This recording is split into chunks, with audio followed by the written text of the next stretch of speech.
Good afternoon, everyone. My name is Lorna Meaney. I'm the Head of Division in Veterinary Export Certification and International Trade. You're all really welcome to our Export Certification Information webinar, which should give you an overview of the export certification process and procedures to GB from the 31st of January. Just a little bit of housekeeping first. Any questions that you might have, please put them in the questions box rather than the chat. This is so that we can retrieve the questions after the webinar. So please put your any questions you may have in the questions box rather than in the chat box. Any questions that we don't get to or that we can't answer here and now, we will try and get an answer for you and get it back to you. And a recording of this session will be available on the DAFM website subsequent to this webinar. So you can go back over any of the presentations as you wish. All indications are that Brexit export certification to GB will be a requirement from the 31st of January. As you all know, the final TOM was published earlier this year, along with GB's streamlined health certificates. GB are taking a risk-based approach to certification. All products of animal origin are categorized according to their risk, high, medium, or low. All categories of products of animal origin will require an IPAFS notification. High and medium risk products of animal origin will require health certifications. They will require a veterinary health certificate. And low risk products will require just the IPAFS notification. I'd just like to direct you to the gov.uk website. There are a lot of useful resources there and it's worth taking a look at them.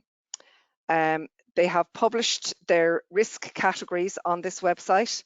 So if you don't already know what your risk category is, you can go in and they're linked to the CN codes, so you can double check what category your product lies within and whether or not you need health certification. Also on this website, they've published their veterinary health certificates, so you can go in and check the health requirements for your products. Also, they have a pretty valuable document as in how to complete a health certificate for export to GB, and it contains a lot of guidance as regards what goes into part 1 of the export health certificate. So just a few main points before we start. It's really important that you ensure your business is registered on traces. You need this even if you don't require an export health certificate.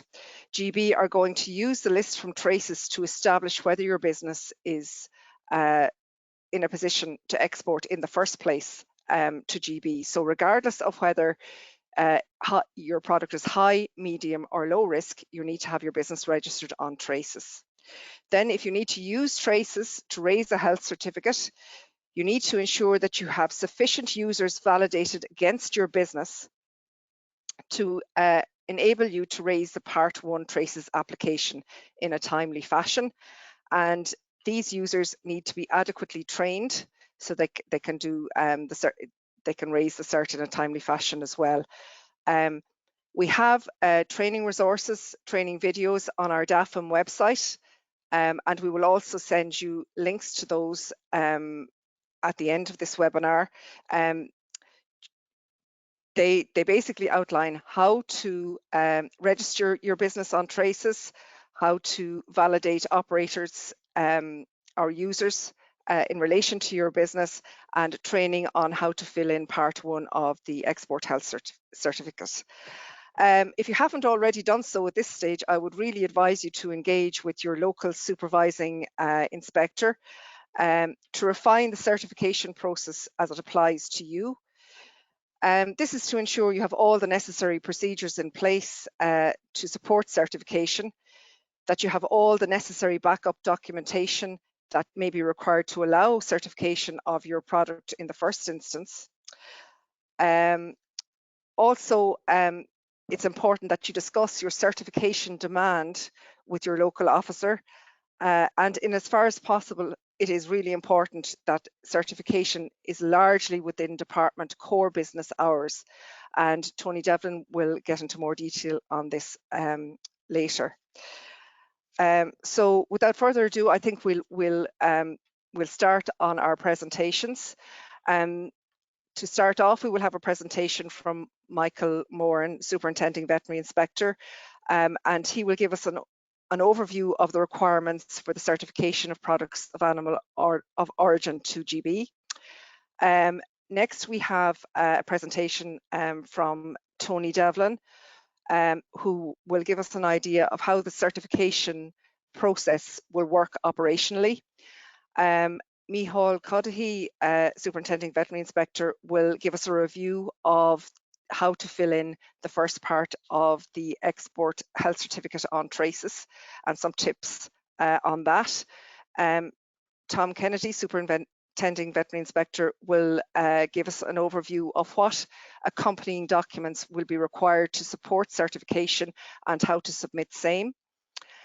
And then when we have run through those presentations, we will have a Q&A session, and on the panel will be myself, Tony Devlin, Micheál Moran, Micheál Cuddihy, Tom Kennedy, and some members of the Traces unit, and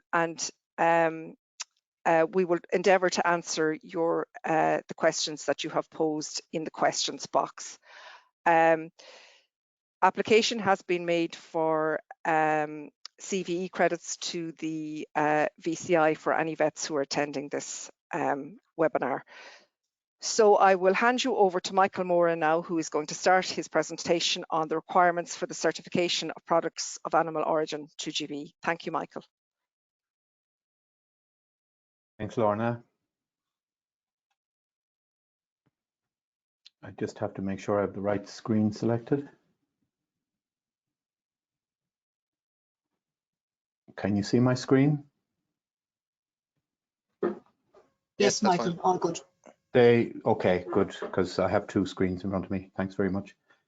Okay, so good afternoon, everybody. My name is Micheál Moran. I'm a Superintending Veterinary Inspector in the Veterinary Public Health Operations Division. Our division will be responsible for on-the-ground certification. So I'm going to just give you an overview of the certification, the theoretical aspects of certification requirements, rather than the traces aspect, if you get my drift. So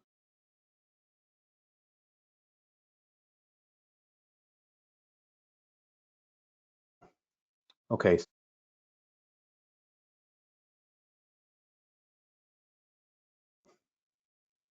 I'm going to talk about the UK import legislation as it stands, and then look at the DEFRA certificates. As you will be aware, there are certificates that are required for direct certification of product from here or from the European Union to GB, and the transit and storage certificates that are required for using the land bridge to get from here to the rest of Europe. So just to make sure you understand that there is a differentiation between the UK and GB. UK covers the United Kingdom of Great Britain and Northern Ireland, so it includes Northern Ireland, whereas we're certifying, the requirement is to certify to Great Britain, GB, which includes the Isle of Man and the Channel Islands, but does not include Northern Ireland. Northern Ireland is excluded from these requirements by reason of the Northern Ireland Protocol and the updated by the Windsor Agreement. So there is no requirement to certify product from to or from Northern Ireland to here. As you're aware, there's no SPS or phytosanitary agreement with GB when it left the EU, and that has resulted in the requirement for this kind of certification. So this is all going to happen, as Lorna said, after the 31st, on and after the 31st of January 2024. All the DEFRA certificates are based on the pre-2021 EU import certificates. So they're just basically a reciprocation of those certificates. The EU import certificates are quite long and complicated, and just require compliance with EU law. And the GB then have turned them around and applied exactly the same requirements to product going into GB from third countries. So it's important to remember that they've retained and to some extent adapted the EU import legislation that was in place before they left, and they have applied it not only to what we would call third countries, but also to EU member states, which are now third countries to them. So the Bible, from their point of view, is the Border Target Operating Model, or the BTOM, or the TOM, whatever you like to call it. If you get this presentation in PDF form, you'll be able to click on the link. But if you even Google Border Target Operating Model, you'll get the document. And this covers the imports to Great Britain and the transits through or across Great Britain. And as Lorna mentioned previously, it categorizes products of animal origin according to risk. Now, the risk assessment was done by them, so they decide on the risk and they categorize the products. We haven't got any say in that. So this is just a brief summary table of the main products that have been risk assessed. And for instance, liquid milk and raw dairy products are categorized as medium risk, and therefore they require certification. Dairy products that are pasteurized don't require certification because they're classified as low risk. Fresh meat, minced meat, meat preparations, meat products, which are the core business of the people in this webinar, are all classified as medium risk and therefore require certification from the 31st of January. And composite products, they have classified them as low risk at this time, and therefore they don't require certification. The main issue for you and composite products is that that you know whether your products are composite products or not, and that we have attempted to clarify that in a trader notice that was issued earlier this year.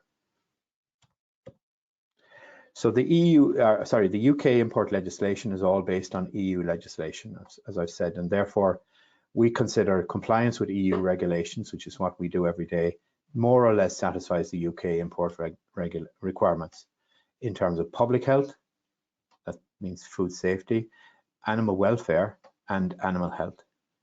From the public health point of view, all the GB certificates refer to them now as the regulations as GB regulations, but we know from the notes in the certificates that they are referring to their retained versions of the EU food safety regulations. That is all the regulations extending from 178/2002, 852, 853, 2073, the official controls regulation 2017/625, and the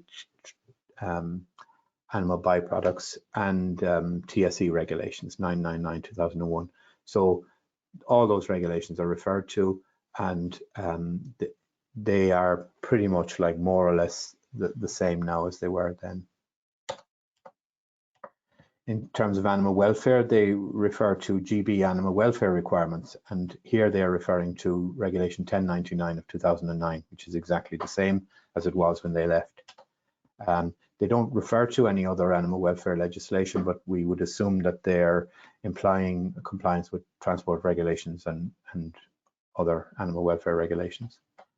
In terms of residues, there's quite a lot of reference to residues in the certificates, and they refer to compliance with GB regulations.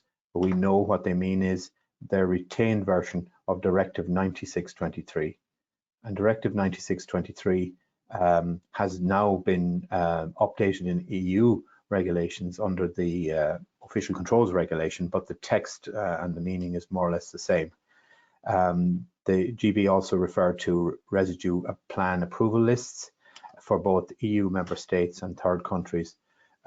We've asked them questions on this. We're expecting them to tell us that EU member states are already approved, and any third countries that can export into the EU will be automatically approved to export to GB. In terms of animal health, it's a little bit more complicated because we don't normally think about animal health from when we're talking about in general movement within the EU. So this has all been turned around by import requirements for animal health once GB left the EU. So they refer to GB requirements in their certificate. So they say this product complies with GB requirements.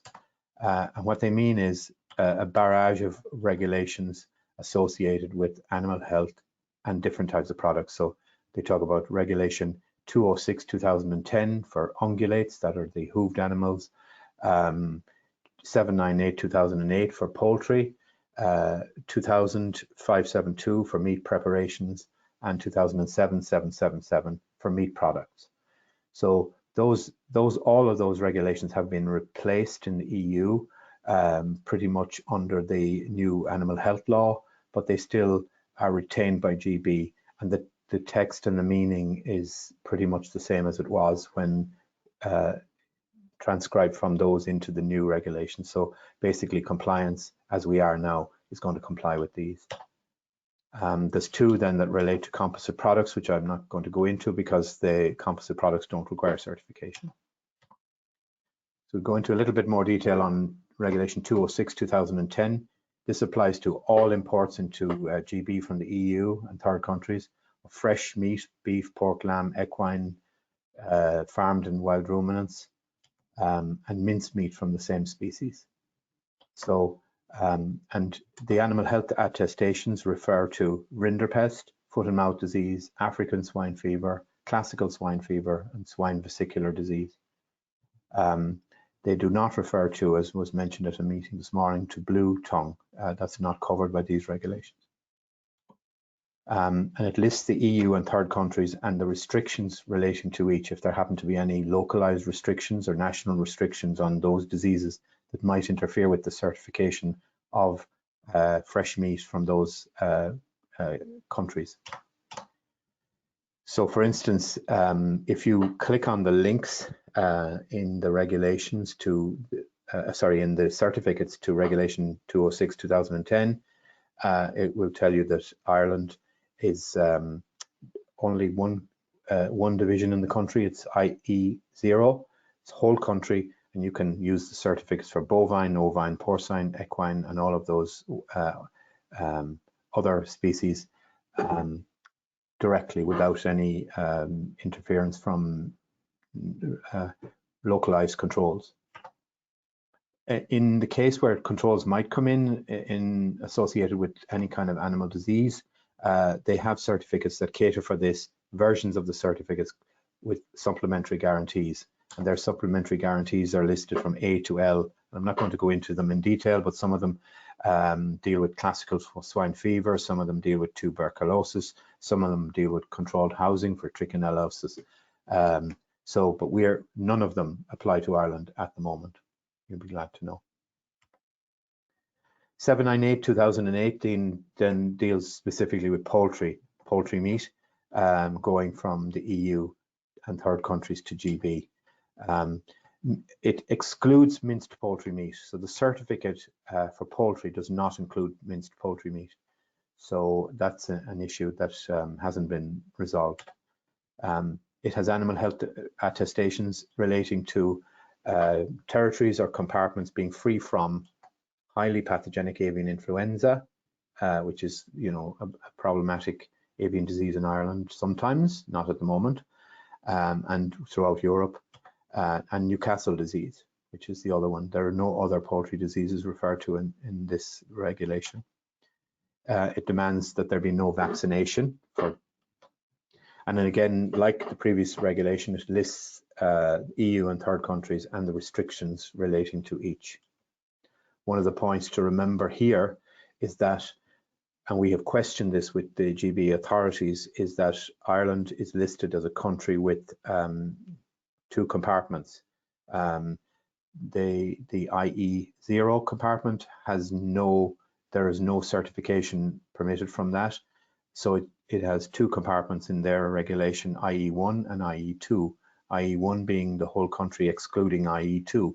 And IE2 is some territories that are listed as having been restricted for avian influenza in the northeast of the country, and we know for a fact that there are no territories in Ireland restricted for avian influenza at the moment. So this regulation is out of date, and yet it's the most up to date on their site. So we have queried the currency of that. Commission decision 2000-572 just refers to meat preparations, and all it says essentially in a nutshell is that any raw meat that's contained in meat preparations, whether it be sausages or chicken Kievs or whatever, the raw meat component of those meat preparations will comply with the animal health requirements of the previous two regulations. That is the ungulate regulation and the poultry regulation. So that's all it says, is that the meat that's in those preparations will comply with the animal health requirements. So it's not a big deal. A bigger deal is this Commission decision 2007-777, which deals with the import into GB of meat products and treated stomachs and bladders and intestines. And they treat those in the same way, i.e. they're all products that have been changed in some way as a result of either heat treatment or fermentation. And they have animal health attestations relating to the country of origin and the treatment that has been given to these, whether it be heat or fermentation. And the whole point behind this regulation is that if a product of animal origin has been exported to GB in the form of a meat product or treated stomach or bladder, you have to know the country of origin of the product and whether the product has received the appropriate treatment for that country of origin. So those two are key, and they work together, country of origin and treatment. So again, the UK retained version of that regulation, they have generated their own Annex 2, which includes all the EU member states.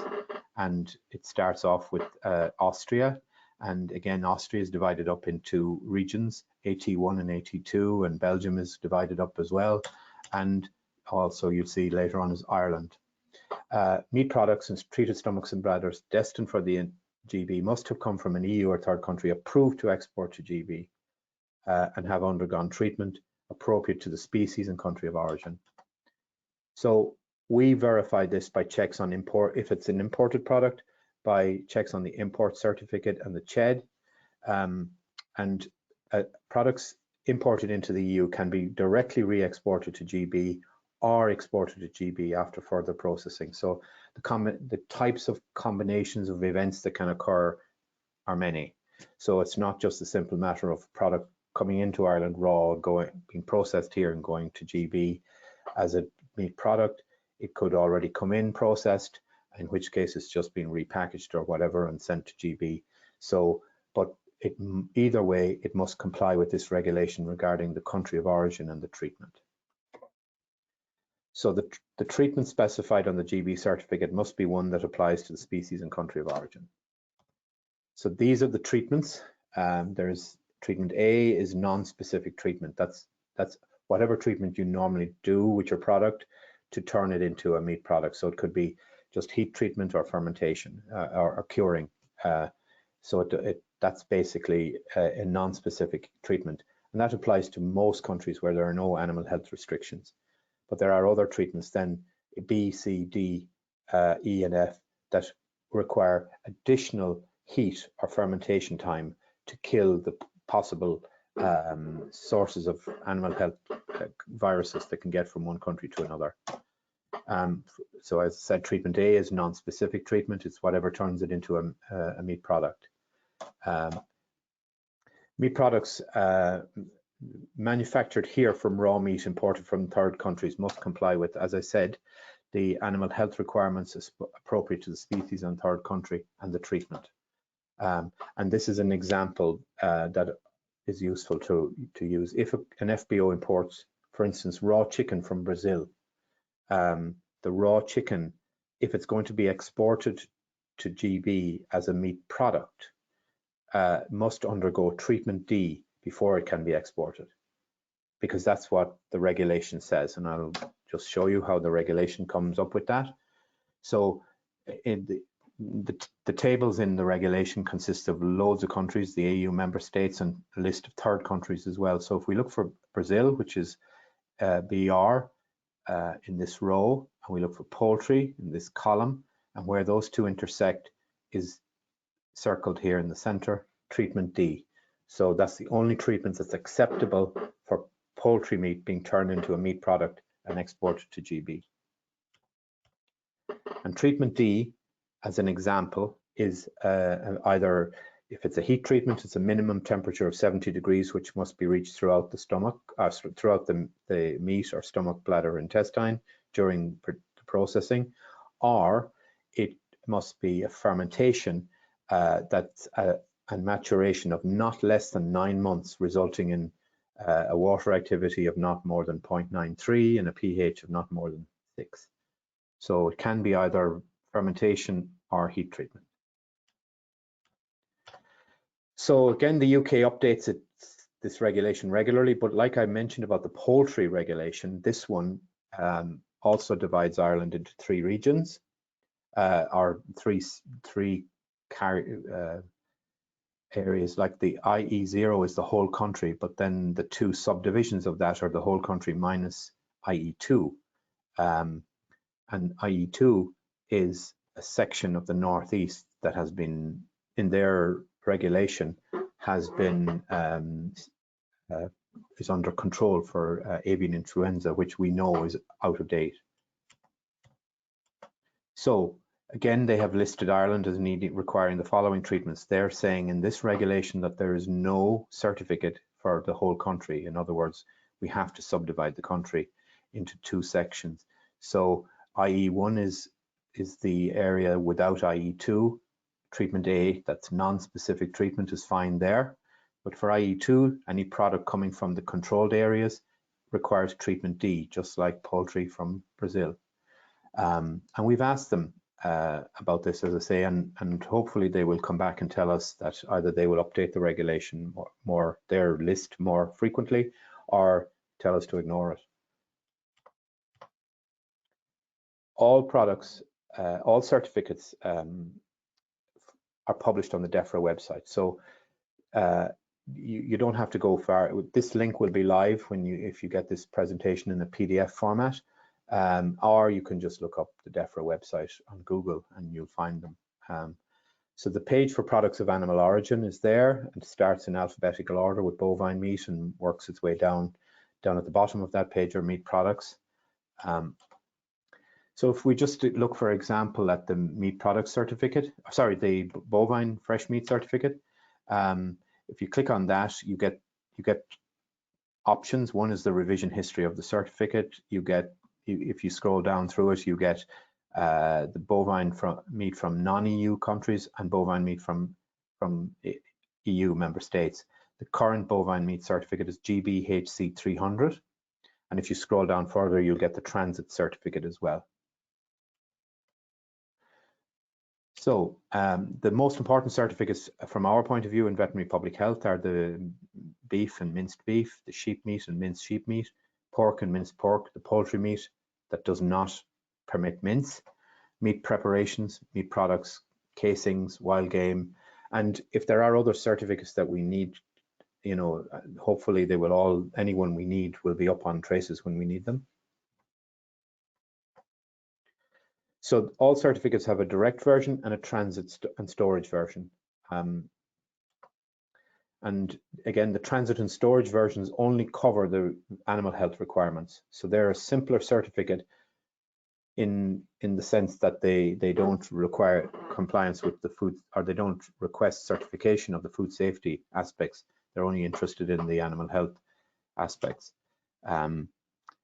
And all the fresh meats are covered by one transit and storage certificate, which makes it a little bit handier. So if we're certifying, you know, product going across the land bridge, and it's a mixture of all the fresh ungulate fresh meats, then they can be put onto one certificate. So this is the beginning of the part 1 of the PDF version of the certificate, and that is all will be reproduced in traces. It's not there at the moment.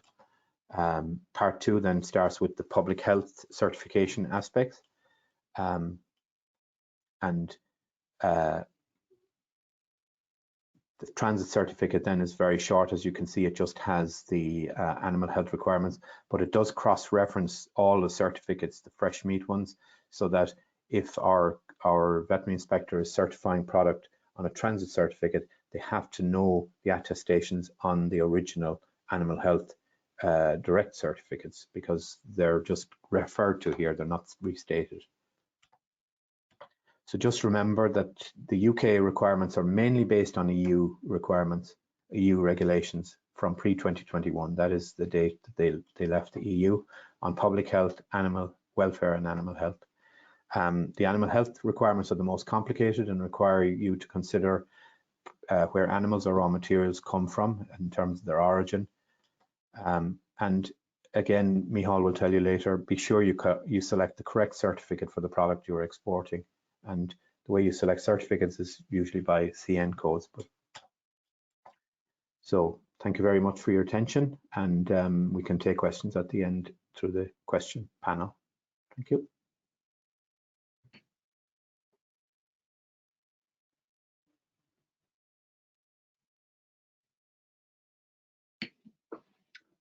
Okay, good afternoon, everybody.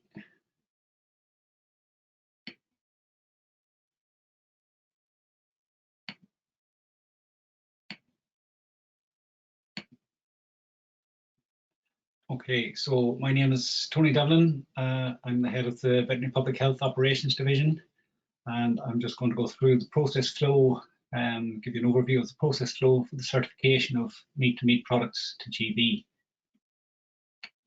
So what I intend to just give you an overview on is the notification procedure, food business operator application, support documentation that may be required, DAFN checks, the validation of the export health certificate, and the signing or the e-signature, e-seal of a certificate.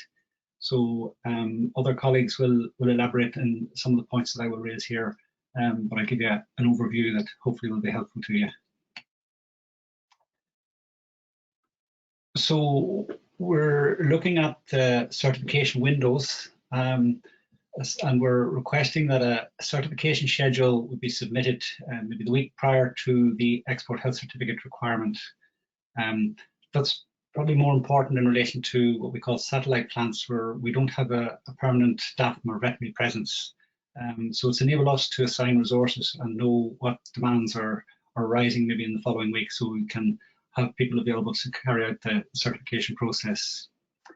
As was mentioned by Lorna, then we're expecting that the certification will take place largely within core hours where possible, and that's 9 to 5:30.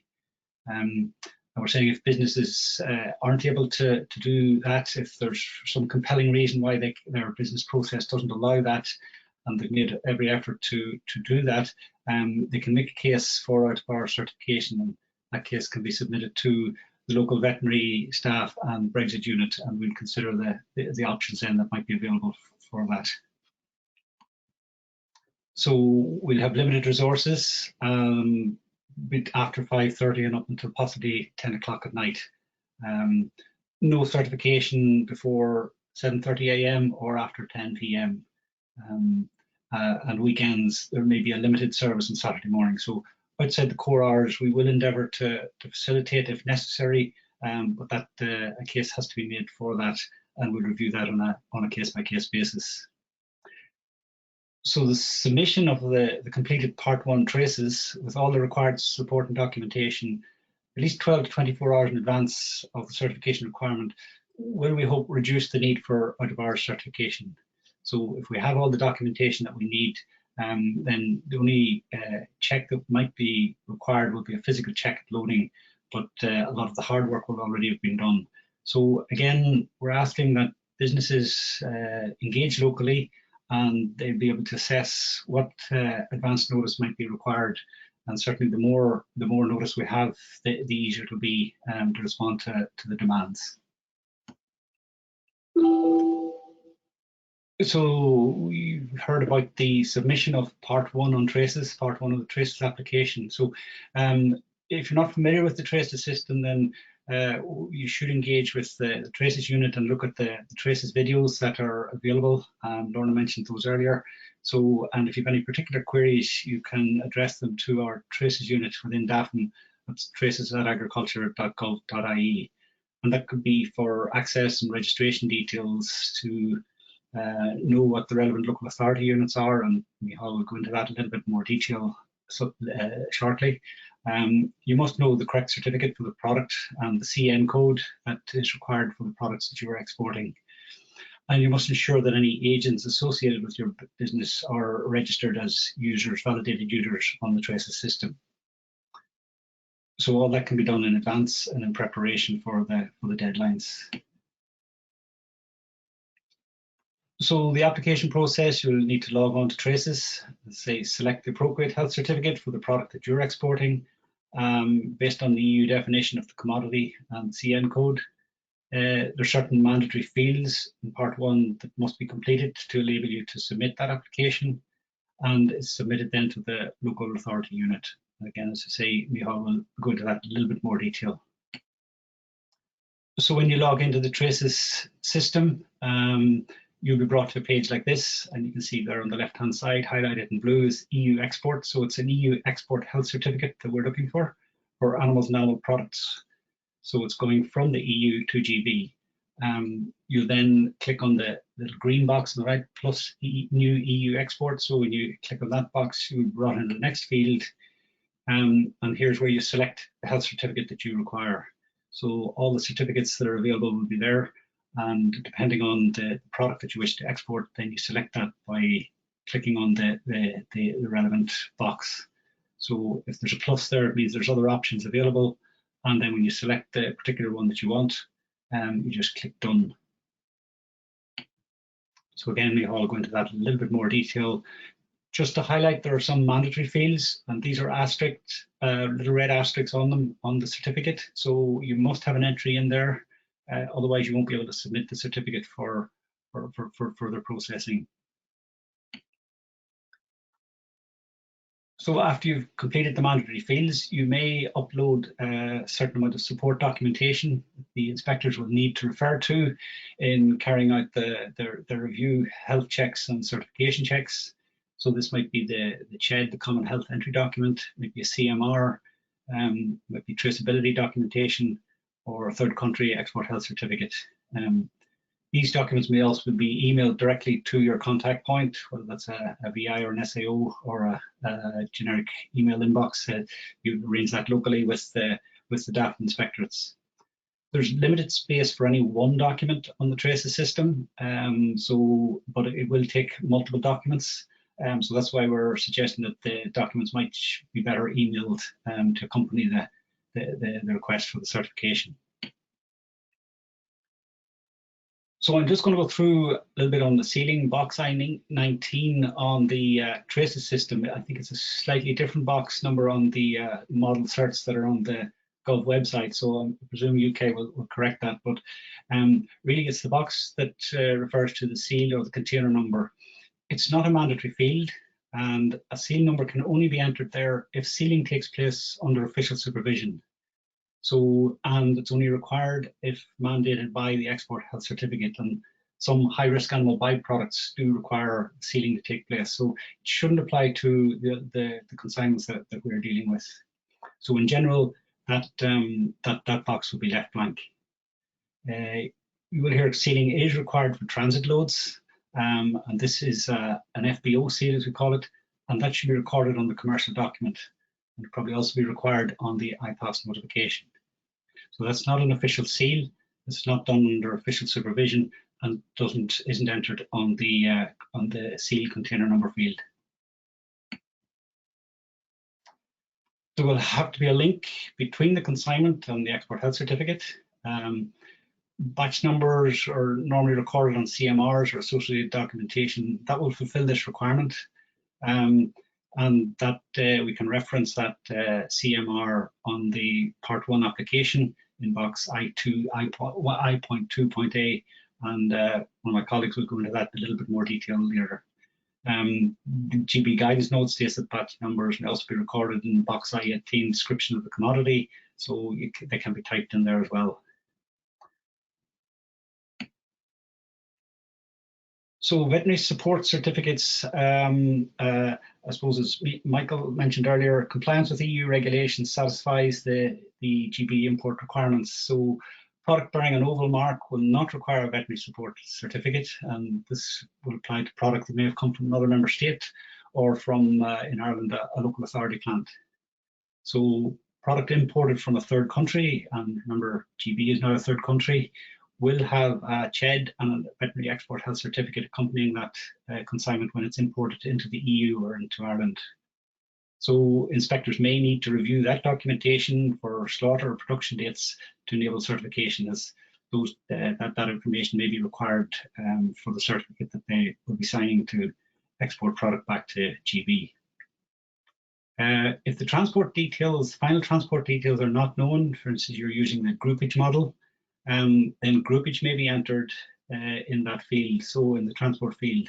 So that has been, that information has been passed to us from the UK side, that they will accept groupage in that case, but you will need to know the final transport for the IPAS notification. And as mentioned earlier already, product originating in Northern Ireland does not require an export health certificate.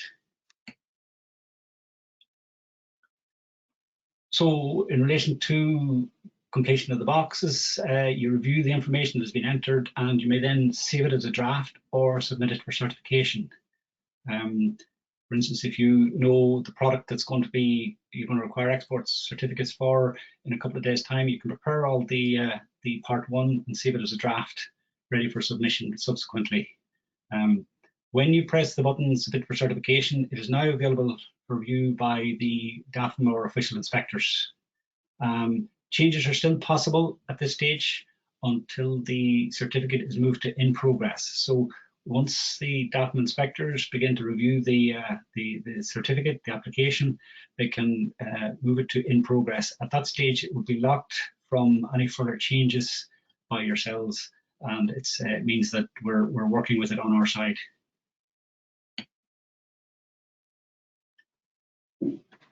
So we're suggesting, as I mentioned, that the applicant emails the local contact point, that is a VI or SAO, notifying them that an application has been made, and also notifying them of the following information: the health certificate number, a URL link to the certificate, so you can copy the URL link from the traces part one before you submit it, and copy that into the email.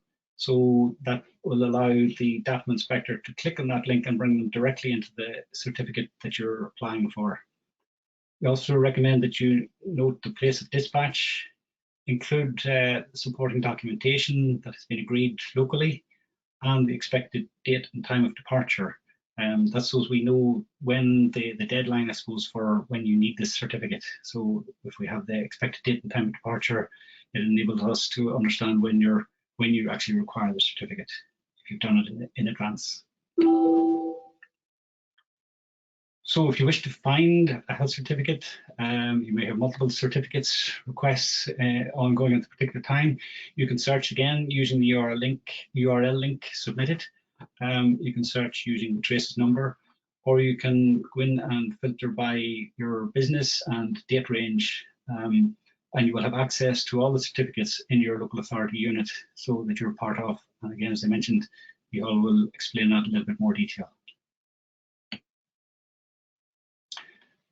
So the inspectors will carry out the necessary technical and regulatory checks, and they'll be reviewing your application, reviewing the support documentation, traceability information, and if necessary, carrying out on-site verification checks.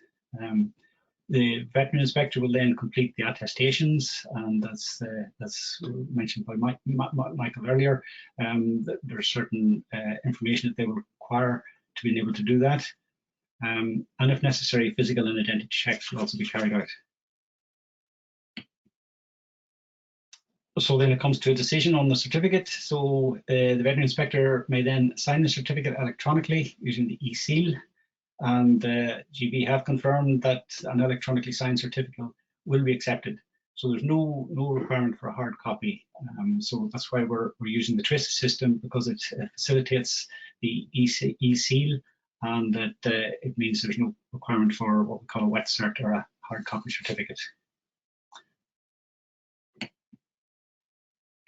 So at that point, the certification process is complete, and you will now then have access to the certificate on the Traces system, and that'll enable you to take a copy of that and make the IPAFS notification.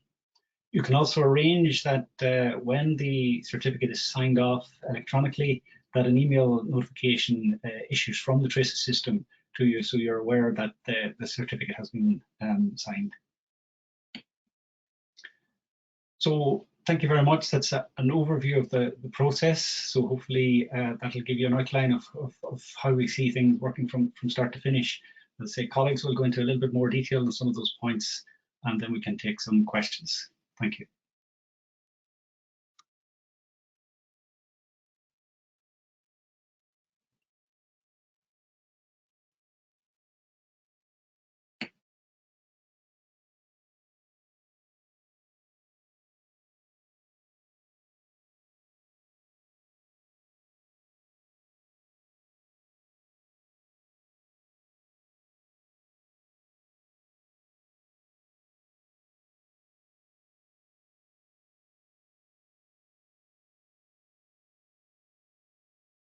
Hello, Micheál. You're muted at the moment. Yeah. Hi, my name is Micheál Cuddihy. I'm an SVI in Department of Agriculture. So as Tony said, I'm going to talk to you about in a bit more detail about the export cert and traces and part 1 specifically. So a lot of you will be familiar with traces already. It's the part of the EU's Information Management System for Official Controls, or IMSOC. All the imports and exports to and from the EU are managed on the system. And in terms of exports from Ireland on traces, about 10,000 export certs have been generated from Ireland this year, mainly to do with live animals, but there have been quite a few, about just under 1,000 certs for food products. So they're mainly for products going to third countries such as Canada, China, and so on. So from that point of view, you or people in your organization might be aware of them, but as you're aware, the interaction with traces will increase when the certification for the UK is required, or for GB is required, and that is where a lot of you will be coming to traces for the first time. Michael went through this in more detail earlier, but what checks are required, so and what products, so high and medium risk goods, and for the purposes of food exports, meat and meat products and dairy, they'll mainly be categorized as medium risk, and they will require certification and will undergo documentary checks and identity and physical checks in GB. So what I'll do is I'm going to go through, as I said, part 1, and the purpose of this particular talk isn't to teach you how to create a part 1. It's as much to kind of show you the interaction that we'll have with the part 1, the part that you create, the information that we require, how it needs to be put in, and also, as I said, there's been quite a few certs made for this already. What are the common issues that we kind of come across when dealing with business operators and traces, and just to try and flag a few of those issues now to save everyone time when this starts. So first things first is to make sure that you make contact with your local veterinary office that's doing the certification. So for most people here, that will be DAFM. Some might be using other competent authorities such as local authority. But in any event, make contact with your local office in good time before the 31st of January. even if you know your certificate requirements and so on, it is worth contacting the local office to know, you know, how do they want information presented? Do they, you know, how are you going to communicate about when a cert is ready for, has been validated and ready to be picked up and so on, or how to book in a certification for the following week. So that's, now is a good time to start all that process. In your own organization, be clear on who is looking after the export certification, and know who they are, and make sure you're able to communicate with them effectively, because they might, at a local level, they might be dealing with the Department of Agriculture in relation to the cert, and the more than likely the to and fro in the communication regarding that cert will be with them. So keep yourself in that loop. Some organizations, especially smaller organizations, might not be doing the export certification themselves. So you might be getting your customs broker or a haulier acting as your agent on traces to do these export certs. So again, make sure that your lines of communication are clear there. Just to take note that if there is an issue with the product in Great Britain, the port authorities or the import control authorities will deal with a specific person in relation to that consignment, and that is the operator responsible for the consignment, or the RFC. So they'll be the first point of contact if there's an issue in Britain. So it's likely that the RFC will be the person who's doing the export certificate. So make sure that you're clear on that. There's a clear, if that RFC isn't in your organization, so if it's your customs broker and so on, make sure there's a clear line of communication for them to communicate issues back to you regarding that load, and who. So that's something to get organized now. Devlin checks, what are we doing? So you're going to be submitting part 1 with the relevant information, as Tony said. It'll prompt you to what has to be put in terms of mandatory fields and so on. So we'll be checking that what you've put on part 1 matches the load, but also that matches the commercial documentation you've submitted to us. So Tom is going to talk to you in more detail about CMR's commercial documentation and other supporting documentation, but essentially that CMR, that commercial document, is what will link the physical consignment with the export cert on traces. So we'll be checking that the details on traces match what is put in on the commercial documents. That will be our documentary check, and we'll do that first thing. And then after that, we'll be checking, when we get our eyes on the physical load, we'll be checking what is on the commercial document, and part 1 matches the physical load. So they're kind of the two elements of our checks. Number 1, documentary, can be done on the documents you submit to us. And number 2, when we're given the physical load, we'll do an identity check on it then, and a physical check. I'm going to run through some terminology. As I said before, we've been dealing with export certs and traces, and I know some of you have already, and we've had some, every now and again, an issue might pop up that causes confusion. This has been one of them, and it's commodity codes. So the term commodity codes is used. You might also use the term HS code used or CN code used. So they're referring to a code that goes up to 14 digits in length, and its purpose is for customs and tariff purposes. So each unique product has a unique identifying code. So it's very important for customs, and they need information at a very granular level. For the GB certs, we don't need as much information. So you'll see in the bottom right there, there's it shows the number that can accompany each product. The first 4 to 6 digits for GB is what we're using, and they're what's known as the HS code, the harmonized system code. As you go into more detailed information, you'll see different names in the code. So the next 2 digits are called a CN code, and further on from that is a tariff code. But you'll heard all those terms used. But for this purpose, for the export certs, essentially they're the one thing. They might be referred to the commodity as commodity codes. So we will be checking that you've used the correct commodity code for your product. The certs are split by commodity code, so it is important you have the correct commodity code. So as you see here from a screenshot, when you're creating your cert, you'll have an option to check to select the code of your product, and that will be visible to us on box I28, and that's one thing we'll be checking. The CN code is accompanied by descriptor in plain English, so it should be easy for you to pick the correct one. Just one thing to note is, if you look there on the top screenshot, you'll see that meat from bovine animals, fresh or chilled, is 0201. Meat of bovine animals frozen is 0202. So they're different. That's more than likely not because of different health requirements, but it's because of different tariff requirements or duty requirements.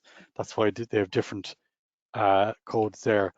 But nonetheless, be aware that you have the correct one there, because the certs are contained within each of these, and you need to have the correct code to have the correct cert. So as I said, the certificate models relate to the code. So if you see here on the top of the screen, the first screenshot, when you select 0201 for meat of bovine animals, fresh or chilled, that expands out into a range of different model health certs. So there's model health certs for non-GB countries here. So some of these you might see New Zealand or Canada or Hong Kong on them. And you'll also see the GB ones. So they're the ones we're talking about today. So the way it works is the UK authorities publish their model health certs, and then those health certs are then translated into traces. So we've agreed to use traces with them. So we'll get those published models, and they'll be published in traces. The final health certs for GB after the 31st of January are not yet up on traces. So the examples I'm showing you are from the current versions that are on traces. They're not the final ones. You see there on the top screenshot on the right, there's a little box with a check in it. The certs of boxes beside them, they are published in traces.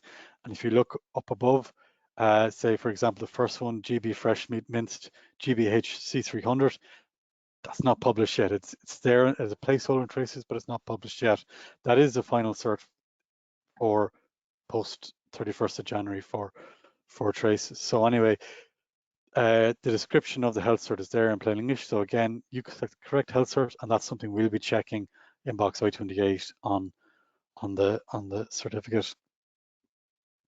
Box I28, that's part of the GB health certificate and traces, and it contains the information in relation to the description and the nature of the consignment that we're looking at. So it's quite an important box, and there's likely to be quite a bit of information on that.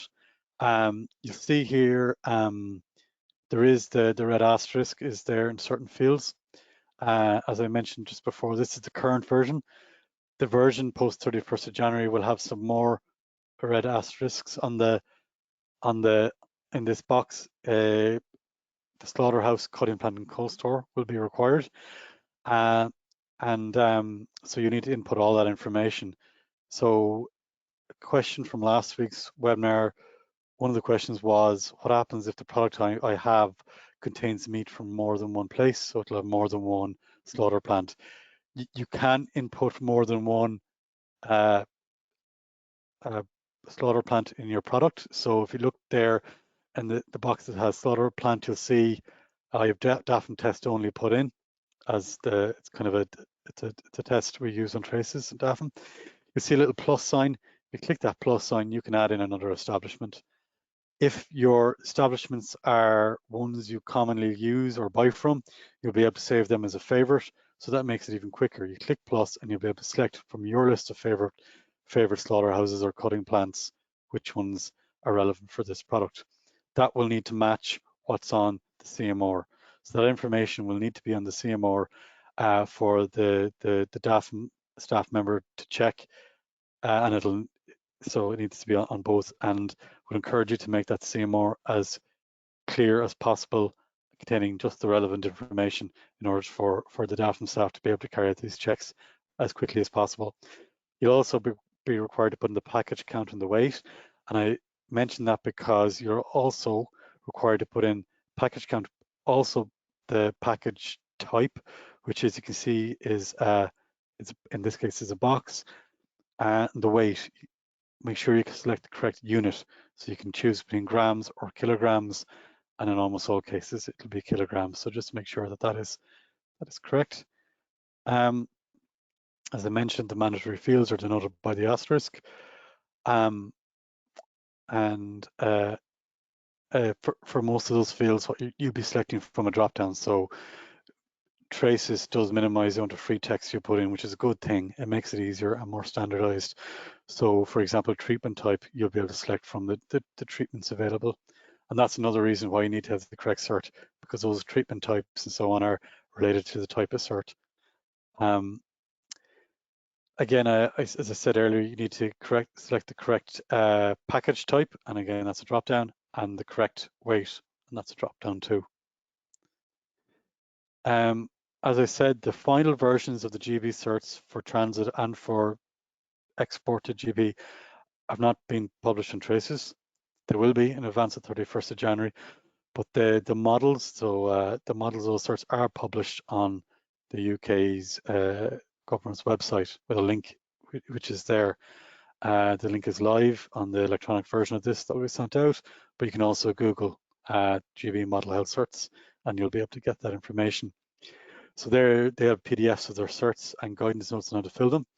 And as you can see here, what I've done is taken a screenshot out of those models to show you the fields that will be required for box I-28. So this is information you'll have to think about, you'll have to have on your commercial documentation for the department officer to check. Supporting documentation, so Tom is going to go into that in more detail in the next presentation, but it will, you will be required to have the weights, product type, cuts, production dates, slaughter dates, etc. So what's required on part 1, we will require that in the commercial documentation. As I said, the commercial document is what links to physical consignment with the cert. It's the linking document. These certificates, the GB certs, don't have batch numbers and so on. So in order to be able to link the goods accurately, we need that accurate information on the. We need the information to be correct on the CMR and for it to match the traces certificate. Your commercial documentation will have a reference number. What we're asked to do is for that reference number to be used in the local reference section in box I2A in part 1, which links then the commercial documentation with the traces certificate. There are certain times where you might need further supporting documentation beyond your CMR. Michael had mentioned earlier about chicken from, say, Brazil, for example. If you import chicken from Brazil to put into your products and you are further exporting them to the UK, you will be required to have a copy of the shed P and the health cert that it came in on. So that is available. I mentioned RFCs earlier. Whoever the RFC was for that import will have a copy of the health cert and the shed P available. So at this point in time, you need to look at your supply chains and your documentary chains as well, and make sure you have access to those documents, because we're asking you to have those because they may be required for verification purposes. So Michael mentioned the heat treatment and poultry meat. All that information would be on the health cert that poultry meat arrived into the EU on. So we will need that to be able to verify that information. Similarly, if you have a plant that imports sides of beef for boning in Ireland and exports them back out, as does happen, you'll need to have those health certs of those the beef that came in, because we need that to be able to refer to for the animal health attestations for when the cert is going back out. If you work in a slaughterhouse which slaughters animals that are imported from Northern Ireland, again, you'll need their intertrade cert. So this cert, they'll have this certificate, which is a health guarantee when they're moving within the EU or within the common market. and you just need to have a copy of that. And there's some information on that that might be required for the health cert. So make sure that information is there. So you may need to look at putting that into your commercial documentation, and need to have it available for the VI or the technical agricultural officer to verify. It is the responsibility of the applicant of the cert to supply the necessary documentation. So just bear that in mind. You can attach the documentation, supporting documentation, to part 1 of the traces cert, and that's fine if you wish to do so, and it's actually quite convenient if you do. So if you're considering do it, I'd suggest you do. But you may have arrangements locally with your local certifying office where you email all the documentation in, and that's okay. So that's a good reason why you need to contact your local office as well at the moment.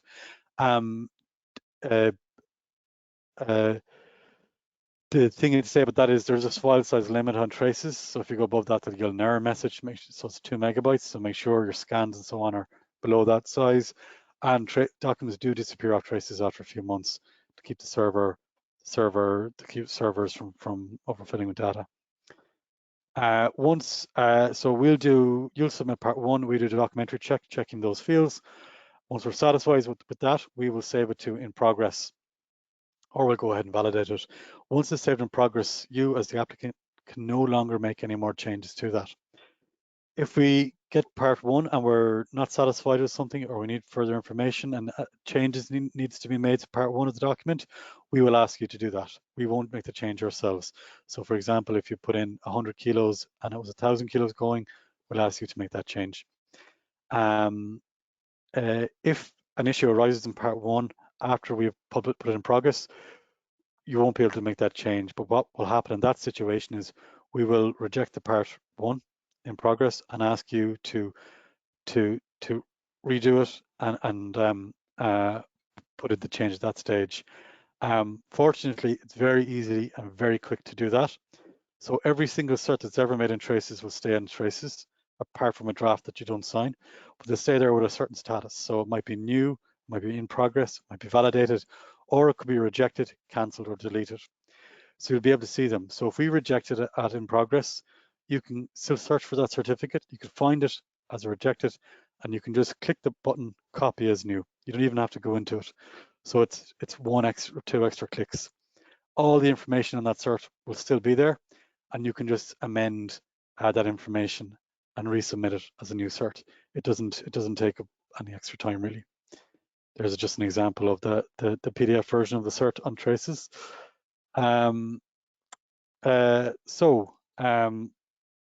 We've done our documentary check. We'll then do the physical check and the check and certification, which Michael talked about. And after that, it's a case of looking at the physical consignment and verifying that it matches the export cert and the commercial documentation, and then the cert can be validated. After it's validated, you'll get an automated email to say cert ABC has been validated. But also, I would encourage you to talk to your local certifying office, your local DAFM office you're dealing with, just to make sure you have a way of communicating that the cert is ready. So you might already have a way of doing that, for example, just by an email from or so on. Tony mentioned the competent authority and local authority units. So this is important. Every business needs to be supervised by a competent authority. So most of you will be Department of Agriculture, some of you might be local authorities. DAFM has split up its operations into 16 local authority units. These are not the local authorities, the county councils. These are the local units of DAFM.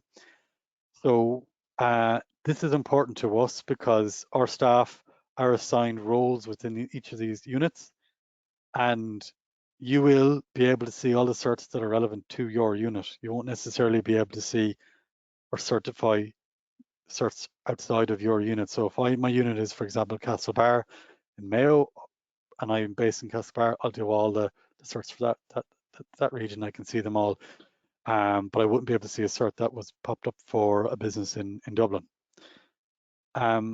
Fortunately for you, Traces automates this. So you will, as long as you do your cert correctly, put in the information, the correct operator and local authority unit will be selected. So when you're putting in your operator selection, you put in, for example, here consigner in box I1. If you're a standalone business and no one else has the same name as you, you put in your name, your search, and you'll see your business come up. But if you're one of the larger groups, you'll put in first letter. So for example, this is Devlin group. I put in Devlin and I get a list of operators that are in the Devlin group. Make sure you select the correct one, because the one that you put in box I11, place of dispatch, is the one which determines and automatically populates box I3, Central Competent Authority, and box I4, Local Competent Authority.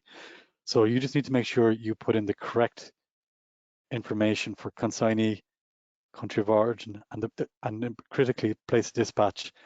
And once you do that correctly, the rest will be taken care of by traces. But it's just so some of the bigger groups have offices or operations around the country, they don't accidentally click on the incorrect one.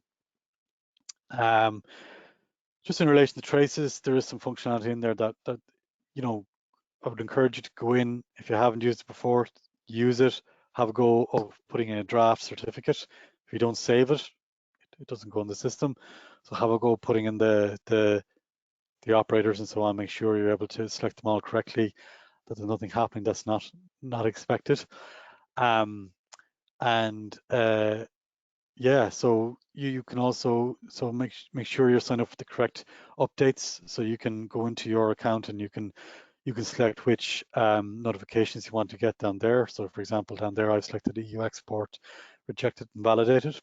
That'll give you an automatic email when certs you're relevant to you are validated. You can also change the time zone. I mentioned the time zone because by default the timestamps on traces are Brussels time, Central European time. So you can change that to Dublin, but just be aware of that in case it causes confusion. The other thing is there's a help guide, a good help guide on traces. So it's on the home page, traces documentation, and then you select EU exports and select that you're an operator, and then it'll bring up a page, and each box of the certificate, so from box I1 to 28, has an explainer in it as to what type of information and what format the information needs to be. So that's a useful function, and that often answers that question before you need to go any further with it. The other thing to say, oh yeah, there is a good search function. If you're doing lots of searches, this will come in handy eventually. You can search by the number, but you can also search by status. You can search by the country it was going to, date range, and so on. So do get familiar with that. It'll save you a bit of time down the road. One thing I would say is whoever is responsible in your organization or outside of it for doing your traces certs, they need to be available when we're doing the search. So for example, if that person works mornings and the certificate is sitting there at 5:30 to be certified and we find an issue, or say we're looking at the physical load just before it goes at 5:30 and there's an issue, a mismatch, we'll be getting back onto you to get that corrected. So you need to have someone available to do that. Otherwise, the consignment could be delayed. So just bear that in mind. That's one thing I would say is the competent person for traces in your organization needs to be available when you need them. And that, you know, when you need them is right up into the cert is signed off. So just bear that in mind. And thank you for that. And that's just the details of our traces unit for any questions you might have regarding traces. So thank you for your attention, and I'll be handing over to Tom now.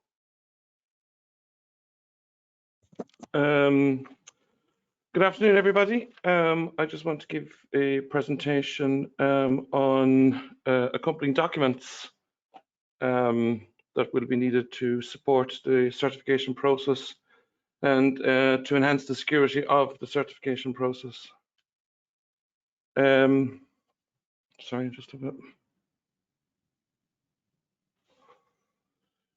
Just the presentation outline is, I just want to go through some of the basic considerations and then the actual specific requirements of the fresh meat certs, the meat preparation certs, the meat product certs, and just some of the issues that arise when you are using animals or products that are of non-Irish origin, and then to offer some conclusions.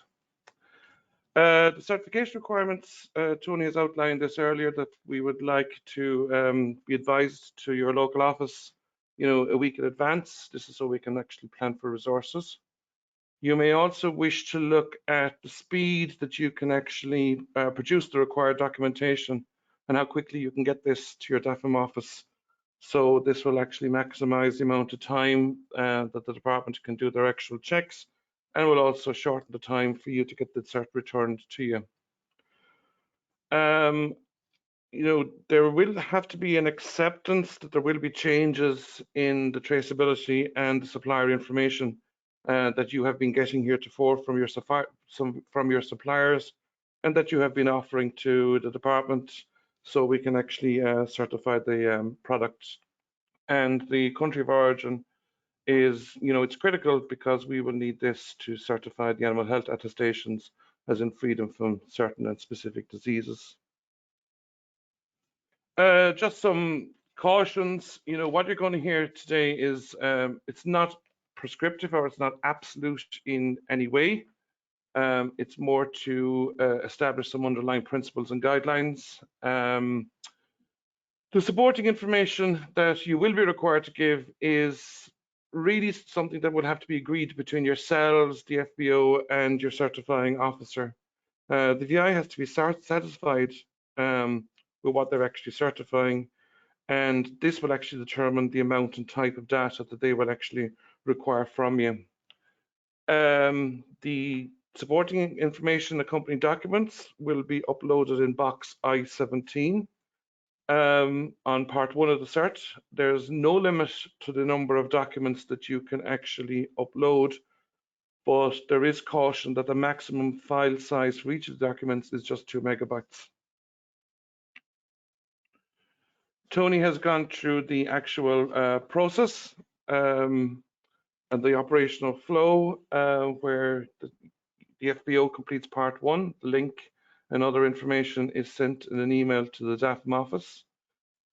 For fresh meat directed in transit and for meat preparations in transit, we would like you to also give us the first and the last slaughter date and the quantities and weights. The technical staff within the department will do the preliminary checks, and they would move the cert to in progress. The VI at that point can view what the work that has been done, validate the cert, and complete the certification.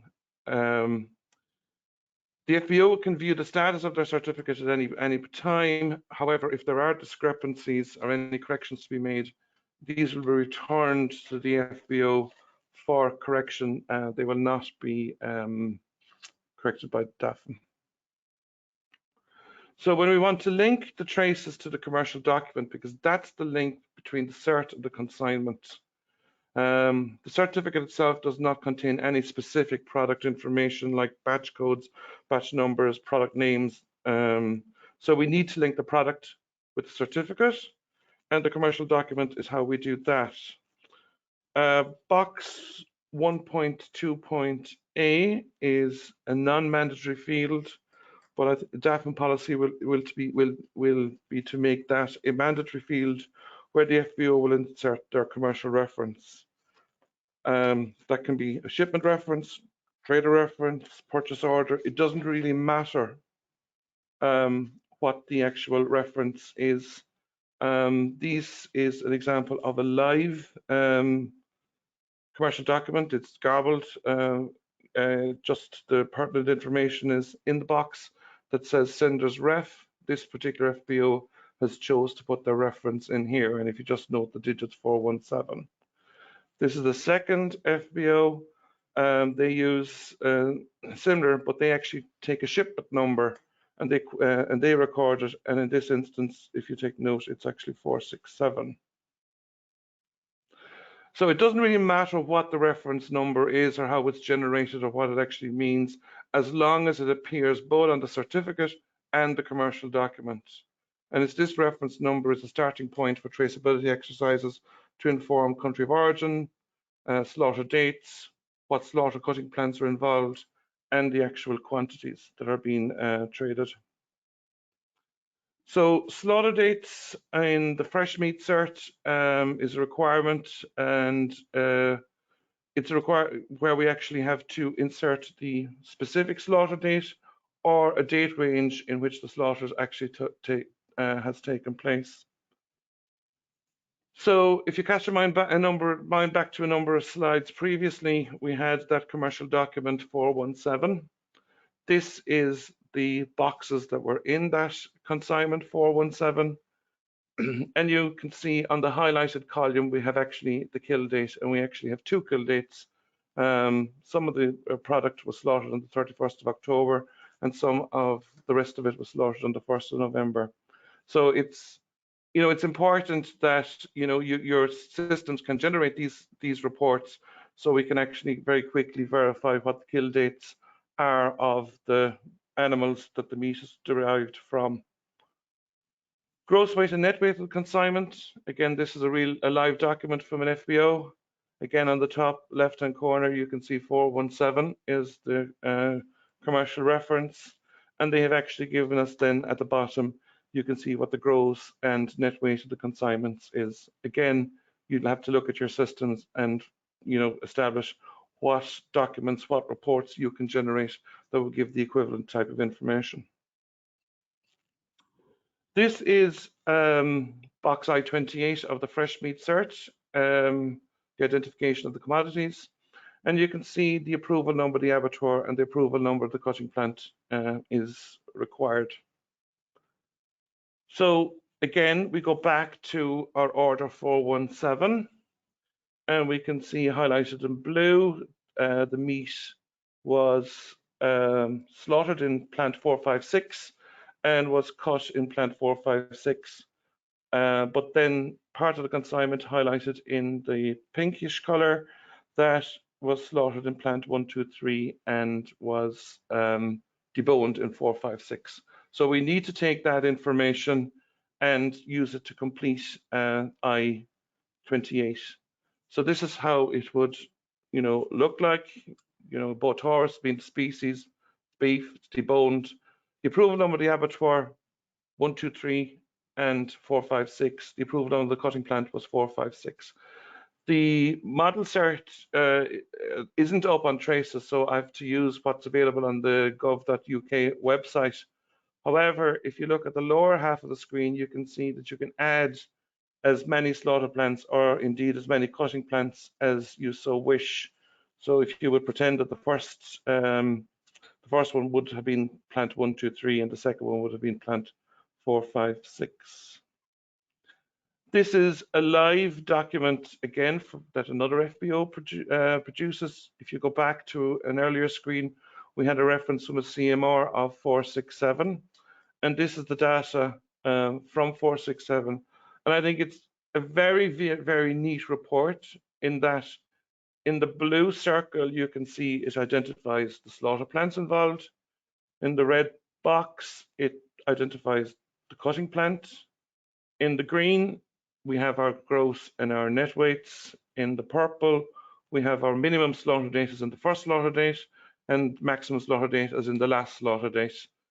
And there in the orange colored block box, it gives, that's the first line of a report, where every box is a line item in the report, and that gives us the animal origin. So in this instance, we have an animal origin of Ireland, so it allows us to do the animal health and residency certifications.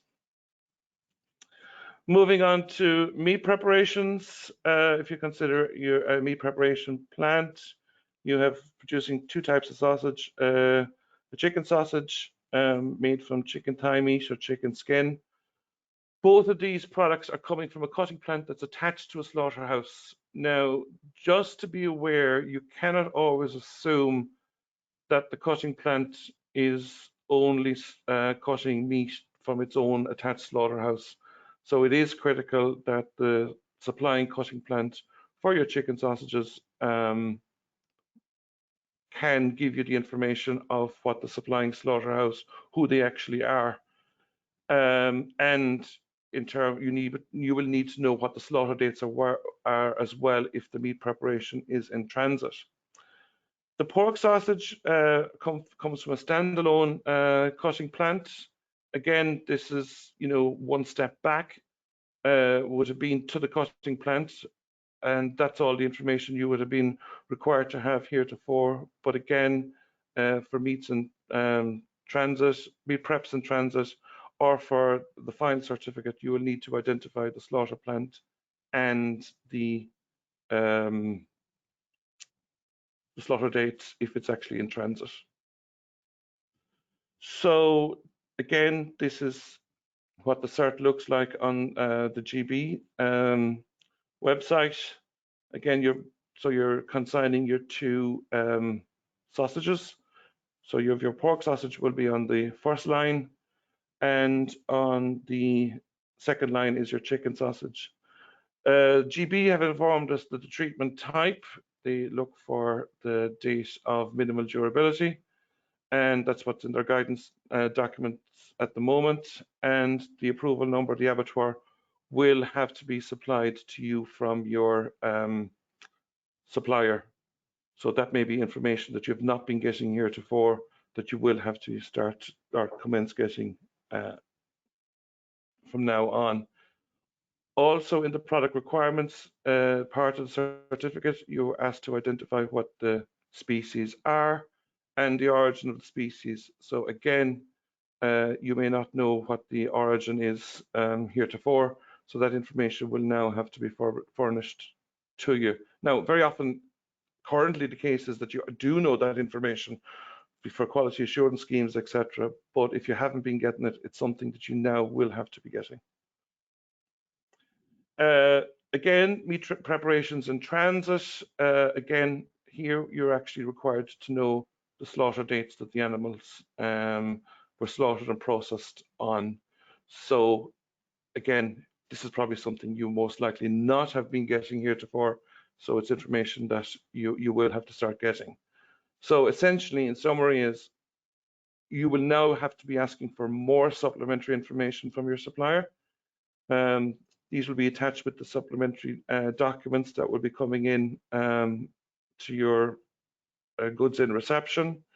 You will likely have to alter or amend some of your intake records to record this supplementary information, and then this will all have to follow through to your batch recipes, your mincing records, your packing records, and back onto the CMR.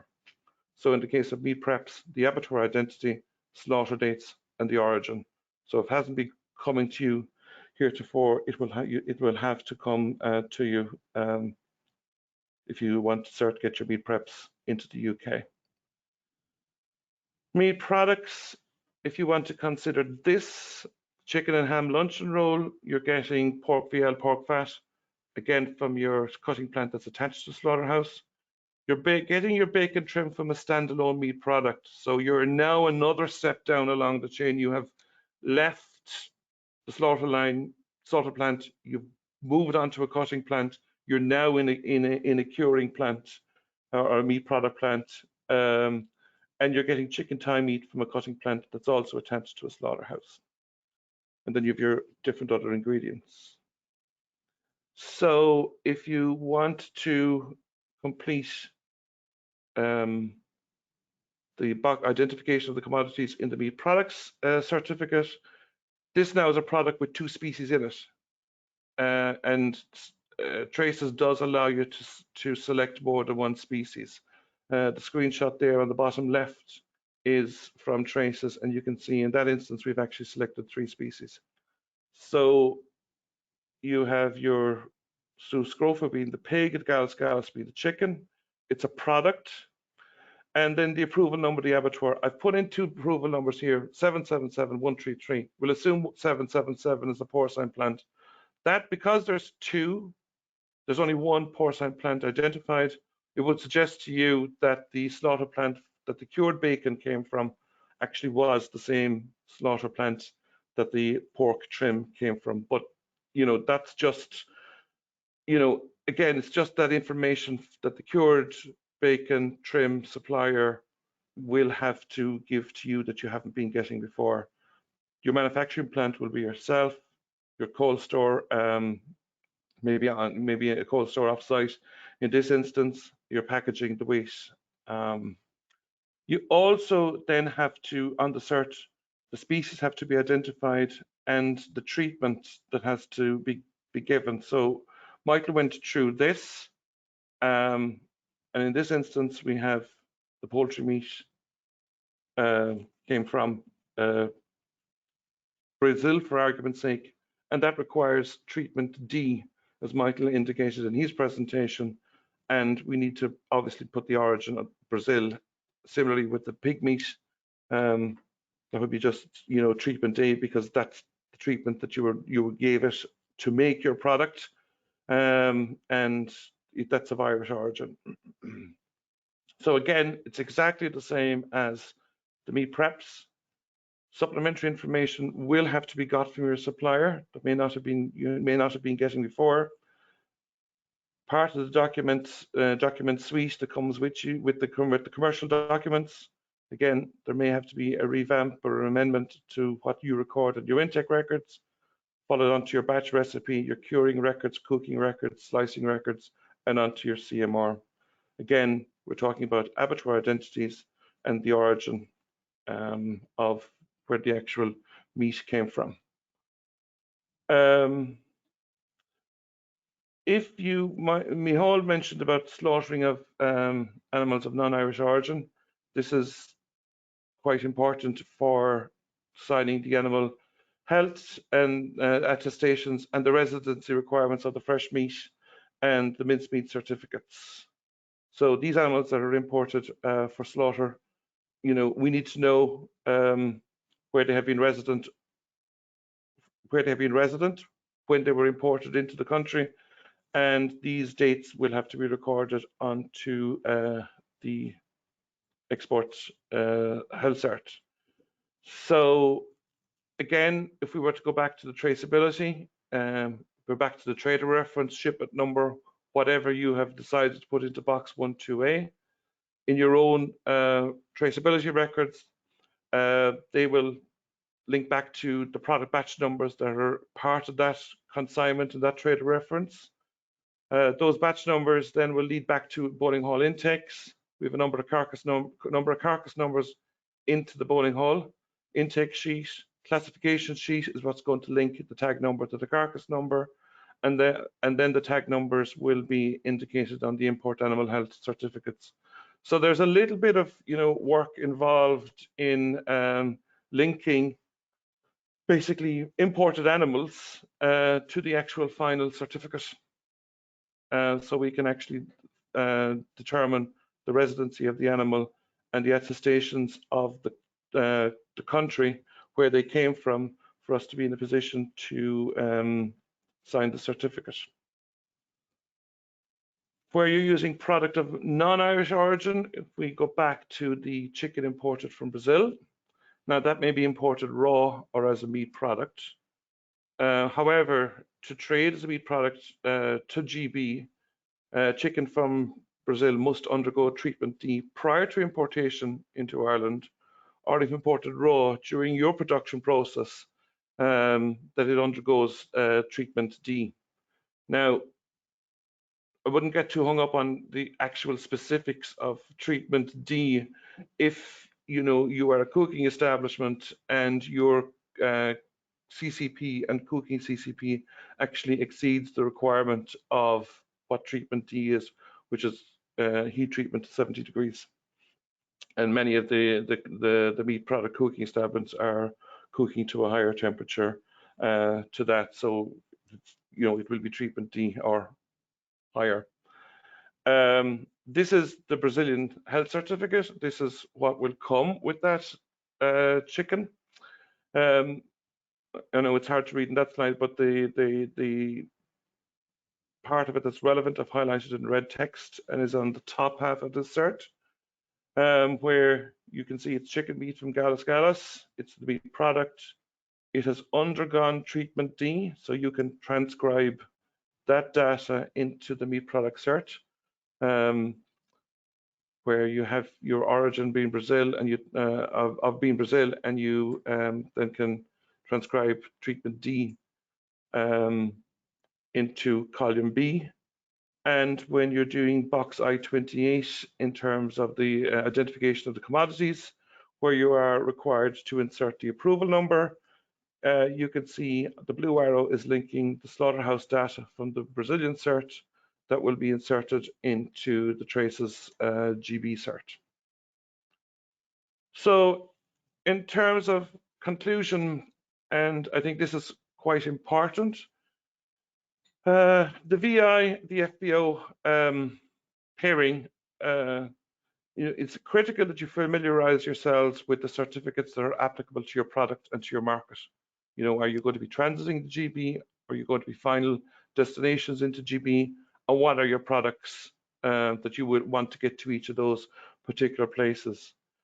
Both parties, you need to work in collaboration and work in unison.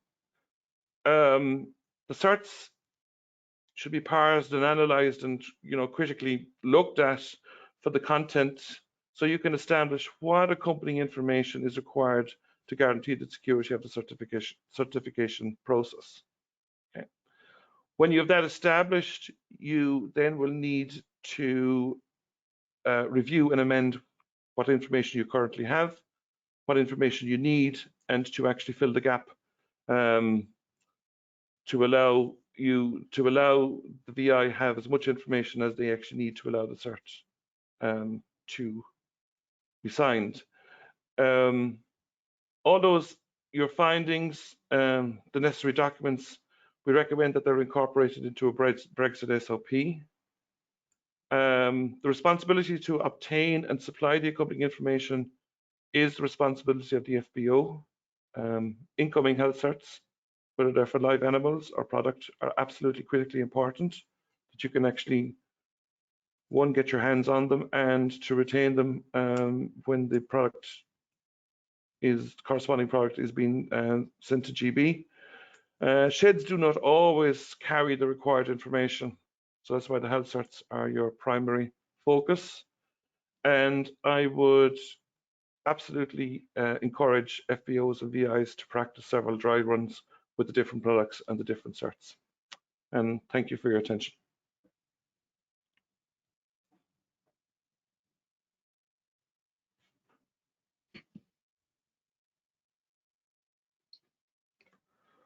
Thank you, Tom.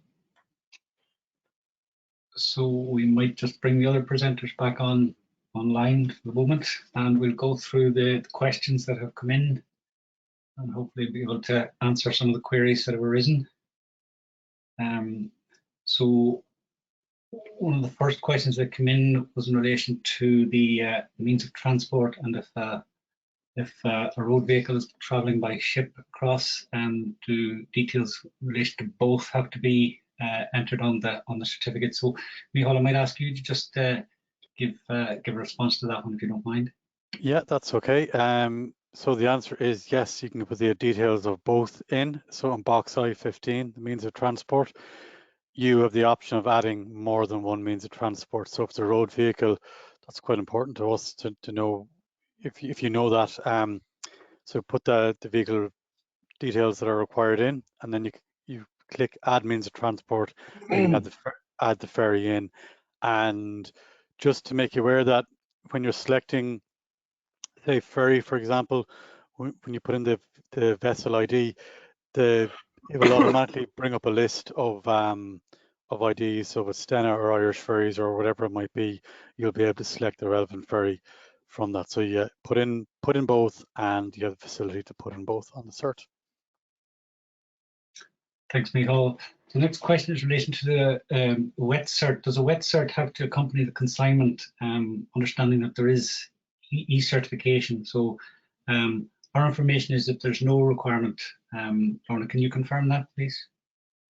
Yeah, no, once you have a properly e-sealed certificate from Traces, and that you actually use the certificate that comes directly from Traces to upload to your to the IPAFS notification, you don't need a wet copy certificate. However, it might be if it's possible. It might be no harm to have a hard copy certificate printed out just to have it with you, but the actual certificate from Traces that's uploaded to the IPAF system is the valid certificate, and there's no need to actually have a hard copy.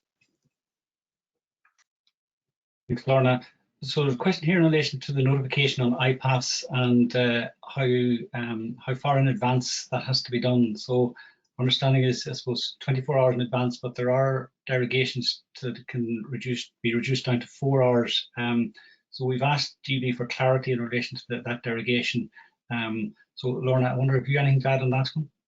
No, I have nothing to add really, in that we've asked for clarification and we haven't really received any clarification, except that the portal authority can reduce the notification time down to 4 hours, but we won't have a portal authority on the West Coast in April, in January or April, so we've no portal authority to actually contact in relation to this. So we haven't had any clarification on whether we can have this 4 hours derogation.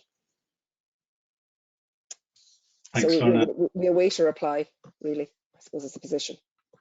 Thanks, Lorna. So there's a question in relation to transiting consignments originating in France and coming to Ireland. So it's I suppose just the reverse of what we're doing with our exports or product leaving Ireland to go to a European country. It's the same transit health certificate that's published on the Gov website. So it's all the same information that would be required by the French authorities to sign the certificate to satisfy the GB requirements. So it's just what were required for us going to France in reverse, but it's the same requirements. Yeah, just to come in there, Tony, that just to point out that the transit cert is hard to find on the gov.uk website, and it's under other meat rather than under the particular commodity, so it can be hard to find if you don't know that.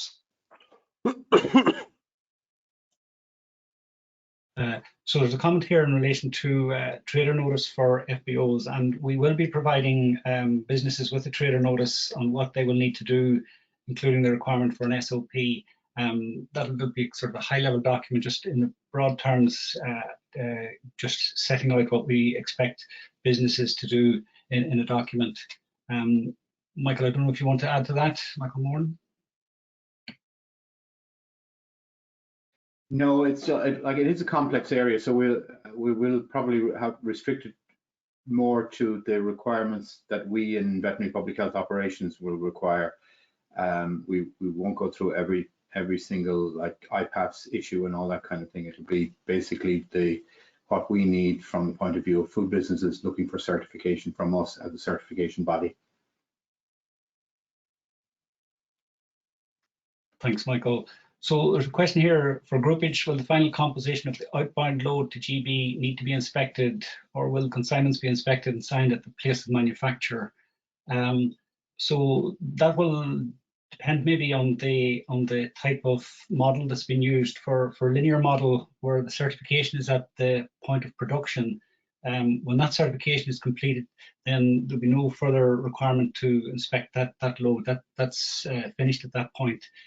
If a consignment is being put together in a groupage load for consolidated, then there most likely will be some physical and identity checks in relation to that load, and documentation will be needed for each component of that that consignment from the point of origin. So there'll be, I suppose, more onerous checks in that case, because they will need to be able to satisfy themselves that the conditions of the cert for each consignment are met, and then depending on the number of destinations, there will be cert required for each destination.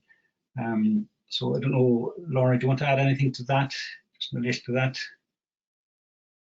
that? No, I suppose, as you say, it depends on the model of for groupage that's being actually used. So it depends on whether it's a linear model or the consolidation model.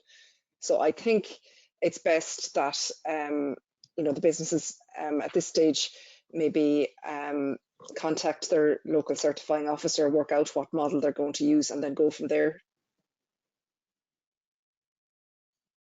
Okay, thanks, Lorna. Question here in relation to certificate model that was displayed, I presume, during the presentations for exported product, not transiting product. Is it just a transit health certificate that is applied for? Yeah, so if the product is not going to a GB customer, if it's transiting GB to another European country, then that's a transit health certificate. And those certificates, as Lorna says, are available on the government, the UK government website. Now they're a little bit hard to find. So there's two groups of certificates, those direct to GB and then those for loads and consignments that are transiting. So there's separate certificates for products and commodities depending on what the actual product is in the consignment. With regard to the need for the CMR, normally referred to as International Road Consignment Note. So the CMR is the commercial document that normally accompanies load. There's probably already accompanying consignments that are being transported at the moment. So there are different forms of that. There's no standardized form. There's different forms of that. So that's what we're requiring. It's the information that's largely recorded on that CMR or commercial document. I think that Tom went through a lot of those issues in relation to in his presentation. So hopefully that has covered most of those issues that you may have. So when a lorry is collecting from multiple slaughterhouses, do we all notify on traces and do separate certs for medium risk? So that will depend on, I suppose, the destinations and the model that's been used. It's possible that each slaughterhouse will produce a cert and that then that will complete the certification process. Or if they've been consolidated later, then there will be more. It might be possible to consolidate it onto one cert depending on the product and the number of destinations. So again, that'll depend on the model, and I suppose you should engage locally with the certifying officers to see which model is best in this particular situation.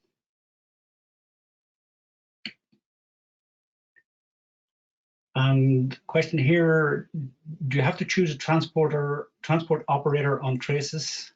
The means of transport is what's required. So that's the information that's required. So that'll be in relation to the road vehicle. And if for some consolidation loads, if the road vehicle isn't known, then it's possible to put in groupage at that point. But no, it's not. There's no details in relation to the operator required, as I understand it. Is that correct, Lorna? Yeah, no, that's correct, Tony. That's, yeah.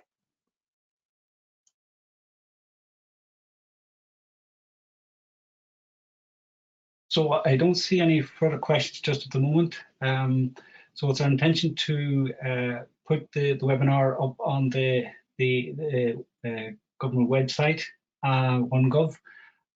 So you'll be circulated with the links to that.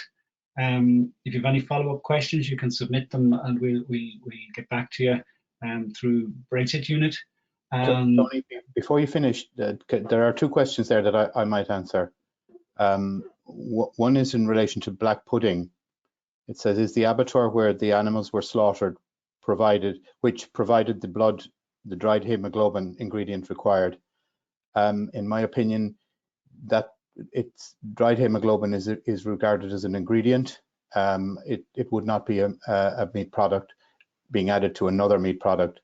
The only abattoirs of slaughter required would be for any meat that's gone into the black pudding, i.e. the chopped pork or beef fat or whatever else might be in there. So it's not the hemoglobin. I would regard that as an ingredient, the same as a seasoning. The other question that I saw there was about slaughter dates. For meat products and preps, if slaughter dates are not available present on incoming product labels, will this be an issue? The slaughter dates do not have to be present on the labels. They have to be present as accompanying supporting information. And I see the word products there. They don't apply to meat products, only meat preparations for transit and fresh meat. Can I come in there for a second as well? It's just as a question there for the traces team, and I might direct it to Julia. Yeah, So sorry, I can see the a few more questions there that I just have come in yet. So yeah, Julia. Can the traces team advise as to when the new correct EHC will be available on traces? And just that the organisations need to train staff and make themselves familiar with same. It's just a bit about the training site as well. Yeah, certainly. So regarding the new export health certificates, we've been advised by the European Commission that they will not be available, that they will be available in the lead up to the 31st of January. That's the implementation date.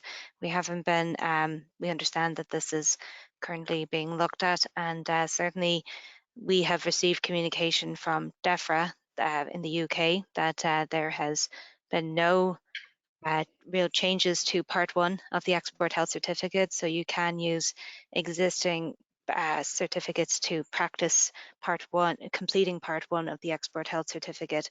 And there is in fact a training environment for traces that we can provide contact the login details for once you contact us directly by email, and that will allow you to test and complete training on the export health certificate being generated.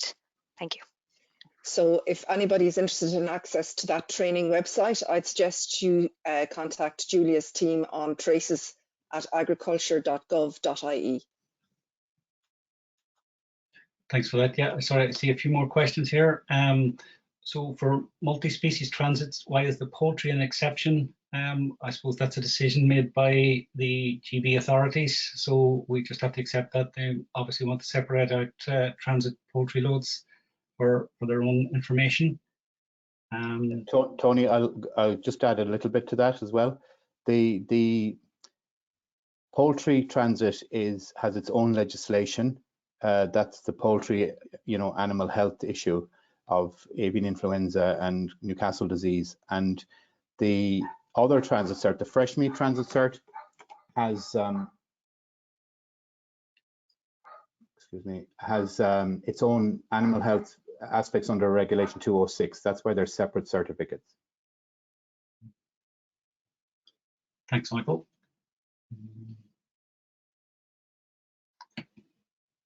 There's a question there, what would fur on deer carcasses fall under CN code? I don't know that off the top of my head now. I don't know if anybody on the call can help with that. I suppose it's just a matter of identifying trying to identify the specific cert for that product.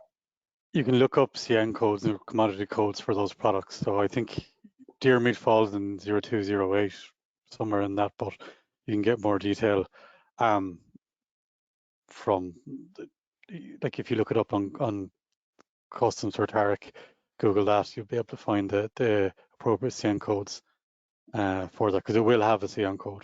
But we just... And I can also confirm that there is a certificate for deer meat, and it includes fur on. So the question is, the port of exit required on the health certificate? It's not. No, it's not a field on the health certificate.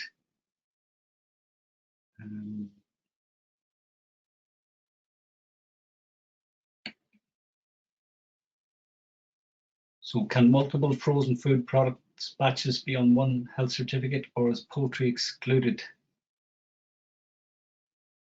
I'm not sure if that's a transit or a export to GB.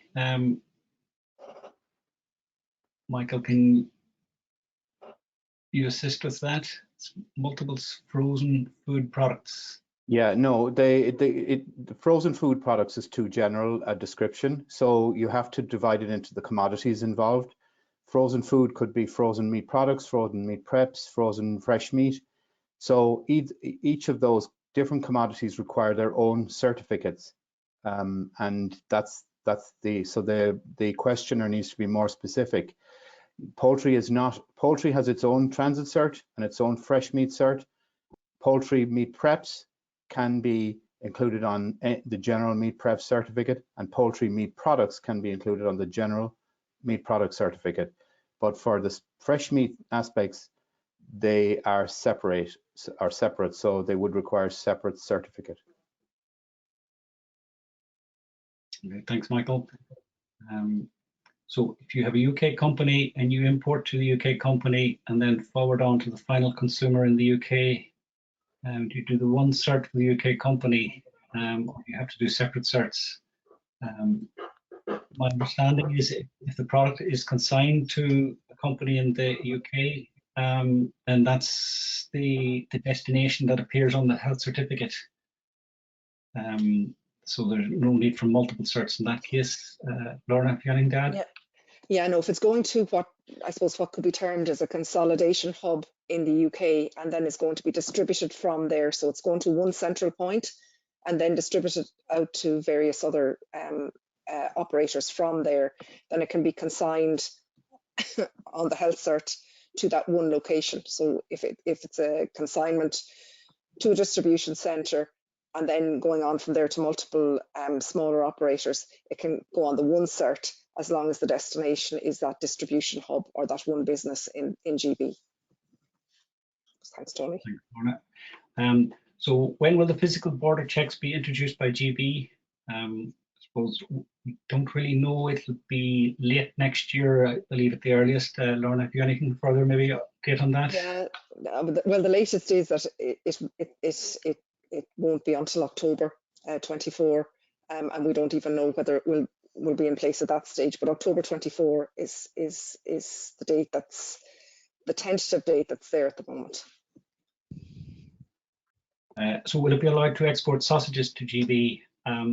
Currently, I understand that the GB are allowing that. Whether that remains the case indefinitely, I don't know. Lorna, sorry, anything else to add on that?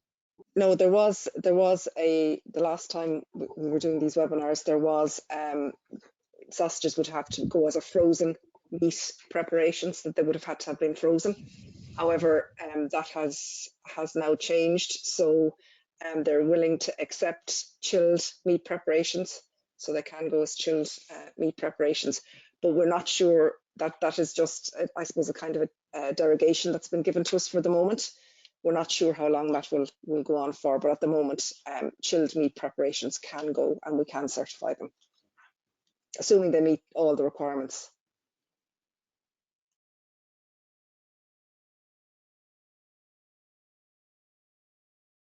So there's a question in relation to DTP consignments, with the creation of a CHED and IPAS and export health certificate. The party listed must be the consignee must the consignee be based in GB. I'm thinking of an issue where an Irish FBO is supplying on a DTP basis, an Irish FBO acting as both the export out of Ireland and the importer. So I guess can the consignee and the consignor and consignee be the same? I suppose that's, I think we haven't come across that before. I don't know, Lorna, have you anything you might be able to add on that? I think I'd refer them to the guidance on how to fill in a GB, the document I referred to at the start of the webinar, because it defines what the consignee is, and it's the person or the natural person who receives the goods. So it has to be the person who receives the goods. That's the field that's required. Now, the consignee is not required in the case of transits, but you know, so I think just see if that definition meets your position. So, are you receiving the goods in GB? It depends on the actual situation. And the other part of that question is, will traces allow the consignor and the consignee be the same? And I'll refer that to Julia because I'm not sure. So yeah, currently we have raised this with the European Commission because we noted that the guidance from GB is that they are making the consignee box optional, and the European Commission are saying that they are looking into this and that it will be reflected when the export certs are made live. So we will be following up in January just to check on the progress of this, and we'll disseminate it further once we receive confirmation. Thanks, Julia. There's a question here: if the certificate has been created, but the truck maybe misses the lorry or the ferry, the lorry misses the ferry or breaks down, will a new certificate be required? Understanding is it probably won't be, but that information may need to be communicated on the iPath system. Lorna, would you have any other thoughts on that one?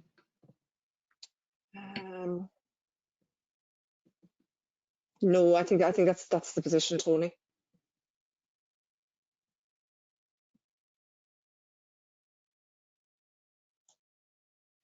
So I think this is a question: is should the certificate be ready before the transport leaves Ireland?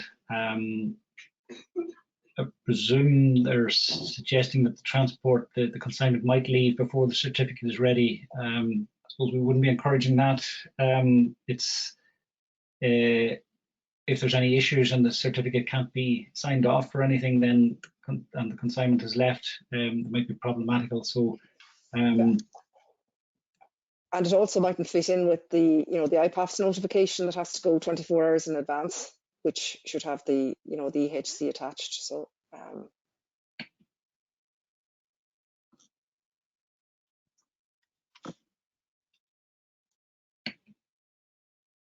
So I'm just looking, I don't see any other questions, maybe.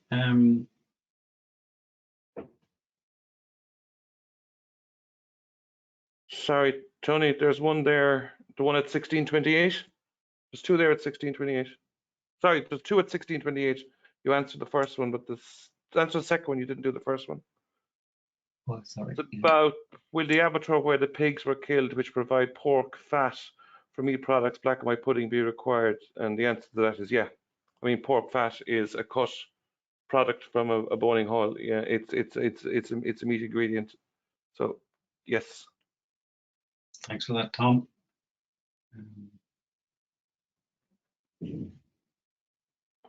There's one at 1631, Tony.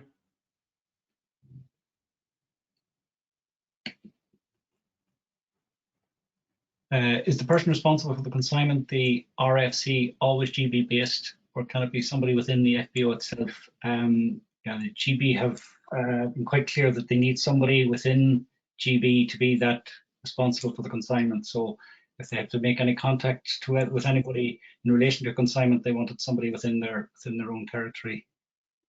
So if that is the case, they will have to be in GB.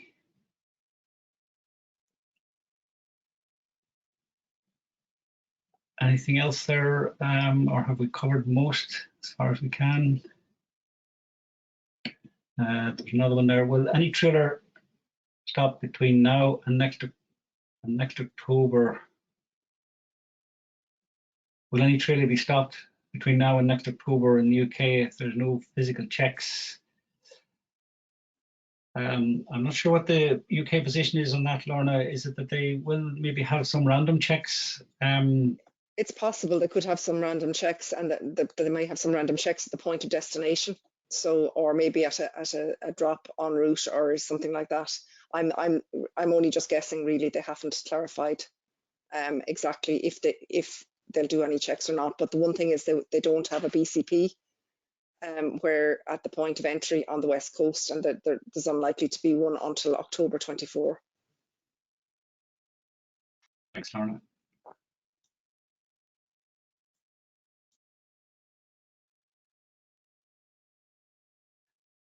So as I say, the webinar, the recording will be made available, so you will be able to go back over the questions and answers that you've received and the presentations. So the message now is to engage locally and tease out the requirements with your staff and inspectors, and prepare as best you can. We will organise some pilots, certification pilots, where we go through mock exercises in the run-up to the January 31st deadline, and that will help, I suppose, identify any issues that you might encounter before thing goes live. So if there's nothing else, I think I have the questions covered now. I can bring the session to a close and thank everybody for participating, both on the Devlin side and to yourselves for engaging and asking the questions, which are all very, very valid, and hopefully we've helped you to some extent.